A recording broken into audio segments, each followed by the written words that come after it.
vous a pas échappé que nous étions le 15 décembre. Bravo, Eh oui. bien joué. Et Noël approche de plus bon en plus. Ah oui, c'est terrible.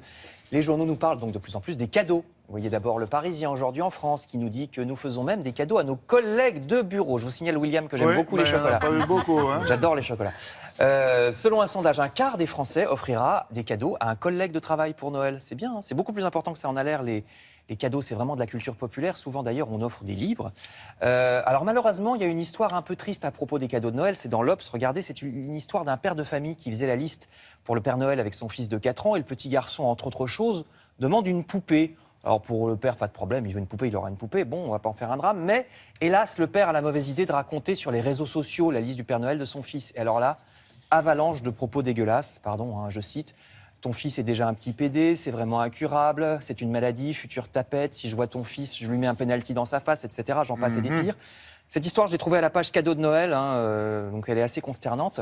Mais malheureusement, heureusement, les journaux sont consternés, hein, justement. C'est peut-être même bien que les réseaux sociaux montrent que ça existe, parce que ça permet de réagir.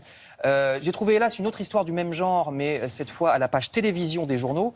Certaines chaînes de télévision ne sont-elles pas devenues, elles aussi, un robinet de méchanceté un peu du même genre? Alors, pas France 2, bien sûr, mais une chaîne privée que je ne citerai pas. Voyez cet article dans le journal 20 minutes à droite, les dérapages de plus en plus fréquents de certaines émissions de télé où les intervenants passent leur temps justement à se rabaisser et s'humilier les uns les autres. Ces dérapages ne sont hélas pas innocents, écrit le journal.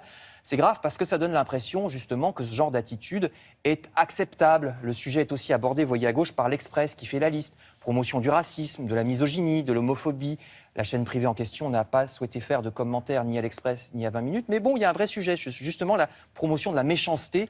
Ne soyons pas méchants les uns envers les autres.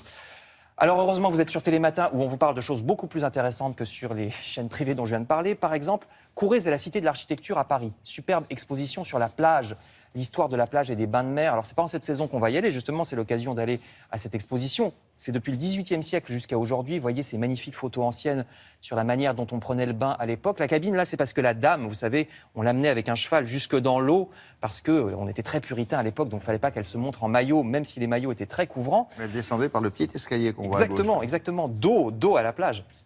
À nous Paris, le journal À nous Paris qui nous parle de cette exposition montre aussi de belles photos de l'architecture balnéaire d'autrefois. Vous voyez ici une photo ancienne de la promenade des Anglais à Nice, en haut.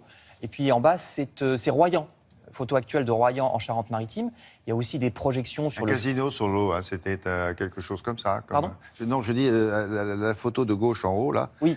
C'était un restaurant Exactement, casino. Oui. Ouais. En fait, ils expliquent qu'au départ, comme c'était pour les gens riches, il y avait une trilogie, l'hôtel de luxe, le casino et les bains. Voilà. Et donc, il y a beaucoup d'architecture qui date de cette époque. Sur pilotis, le tout. Exactement. Et puis, vous verrez aussi des photos sur le futur.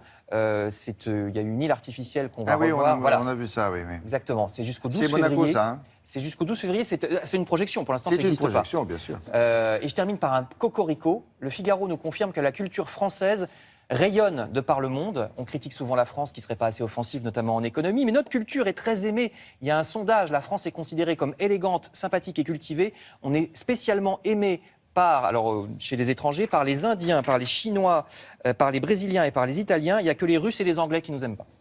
Voilà, Figaro. Bon Eh oui. Ça fait pas beaucoup, finalement. Les Russes et les Anglais, non. Puis voilà, puis on se passera des Russes et des Anglais. Les Italiens et ce que j'ai dit, et les Indiens, ça me va très bien.